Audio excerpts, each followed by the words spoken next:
নমস্কার বন্ধুরা, আজকে আপনাদের বলবো মিথ্যা ভালোবাসা চেনার কিছু উপায়। তার আগে বন্ধুরা, আমাদের চ্যানেলটিতে নতুন হয়ে থাকলে চ্যানেলটি অবশ্যই সাবস্ক্রাইব করে নোটিফিকেশন অন করে দেবেন। মিথ্যা ভালোবাসা চেনার 5টি উপায়। নাম্বার 1, যে আপনাকে মিথ্যা ভালোবাসবে সেই মানুষটা আপনাকে সবসময় ফোন মেসেজ করে থাকবে, আপনাকে কোনো কাজে এগিয়ে যেতে দিবে না, আপনাকে একটু বোঝার চেষ্টা করবে না।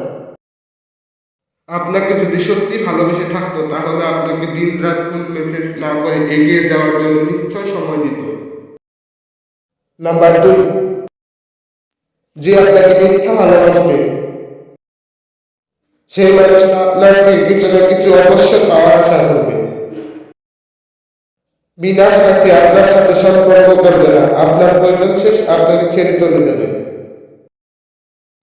নাম্বার 3, ভালোবাসার মানুষটার সাথে কোনো কারণে ঝগড়া হয়ে থাকলে আপনাকে ব্লক করে দিবে, নয়তো আপনাকে ছেড়ে চলে যাওয়ার কথা বলবে। নাম্বার 4, যে নাকি আপনাকে মিথ্যা ভালোবাসবে আপনাকে নিয়ে কখনো চিন্তিত হবে না। নাম্বার 5, যে মিথ্যা ভালোবাসবে দেখবেন আপনাকে সবসময় অজুহাত দেওয়ার চেষ্টা করবে। কিছু একটা আবদার করে বসলে আপনি যদি দিতে পারেন তাহলে আপনি ভালো একজন মানুষ, আর না পারলে খারাপ একজন মানুষ। আপনাকে সন্দেহ করবে না, সম্মান আদর যত্ন খুব কম করবে।